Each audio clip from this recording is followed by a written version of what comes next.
Assalamualaikum warahmatullahi wabarakatuh. Halo teman-teman semua.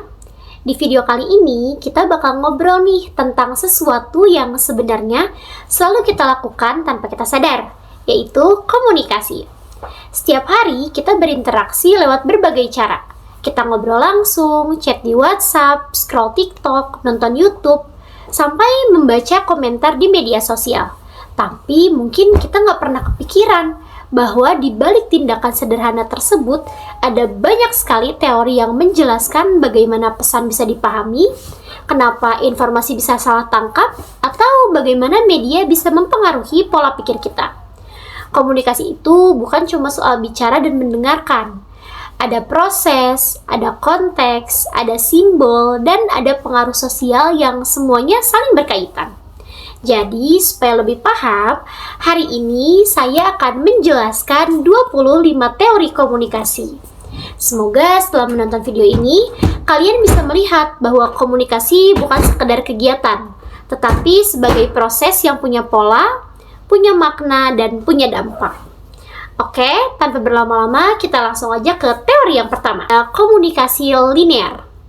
Teori ini menggambarkan komunikasi sebagai proses satu arah. Ada pengirim pesan, ada saluran, dan ada penerima. Fokusnya adalah bagaimana pesan bisa sampai tanpa adanya gangguan. Contohnya, saat dosen sedang menjelaskan pelajaran di kelas, itu tanpa melibatkan mahasiswa untuk berdiskusi. Yang kedua, ada teori komunikasi transaksional. Berbeda dengan teori linear, model ini menekankan bahwa komunikasi terjadi antara dua arah secara simultan. Saat kita berbicara, kita juga sekaligus memberi isyarat nonverbal. Komunikasi bukan hanya pertukaran kata, tetapi juga pertukaran makna. Contohnya, ketika kita sedang mengobrol santai, kita saling menanggapi dengan memberikan ekspresi wajah seperti mengangguk dan tersenyum. Lalu yang ketiga, ada interaksionisme simbolik. Teori ini menjelaskan bahwa manusia memberi makna pada simbol melalui interaksi. Makna tidak muncul sendiri, tetapi dibentuk bersama dalam masyarakat. Contoh, saat kita memberi tanda jempol, ini bisa diartikan sebagai persetujuan. Lalu yang keempat, ada agenda setting. Media tidak menentukan apa yang kita pikirkan, tetapi media menentukan apa yang perlu kita pikirkan. Contohnya, jika berita terus menyoroti isu ekonomi, masyarakat pun melihat ekonomi sebagai isu utamanya. Yang kelima, ada use and gratifications atau kepuasan pengguna. Teori ini memandang audiens sebagai pihak yang aktif. Orang memilih media sesuai dengan kebutuhannya untuk hiburan, informasi, identitas, atau interaksi sosial. Contohnya, kita sebagai remaja membuka TikTok untuk hiburan. Adapun orang tua menonton berita untuk mencari informasi. Lalu yang keenam, ada spiral of silence. Orang akan cenderung diam ketika pendapatnya berbeda atau minoritas. Mereka takut dikucilkan atau dikritik. Seperti ketika hampir semua teman mendukung satu opini politik, seseorang akan memilih untuk diam karena pendapatnya berbeda. Lalu yang ketujuh, ada difusi inovasi. Teori ini menjelaskan bagaimana suatu inovasi menyebar dalam masyarakat, mulai dari inovator, early adopters, hingga masyarakat umum. Contohnya seperti e-wallet. Awalnya hanya dipakai sebagian orang, kemudian menyebar hingga dipakai oleh semua kalangan. Lalu yang kedelapan, ada konstruksi sosial media.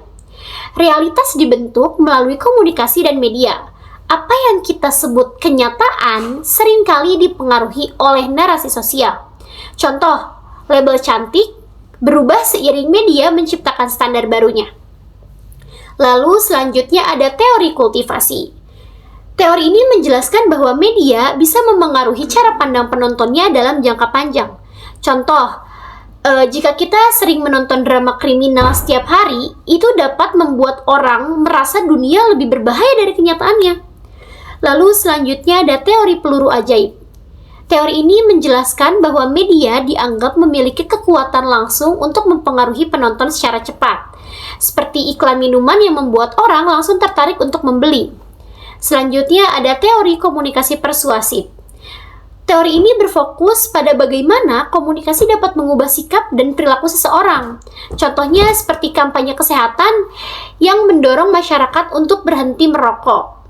Lalu selanjutnya ada disonansi kognitif. Komunikasi ini terjadi ketika keyakinan seseorang bertentangan dengan tindakan mereka sehingga menimbulkan rasa tidak nyaman. Contohnya perokok yang tahu bahwa rokok ini berbahaya tetapi tetap merokok. Lalu selanjutnya ada dramaturgi. Dramaturgi ini menjelaskan bahwa kehidupan sosial seperti panggung teater.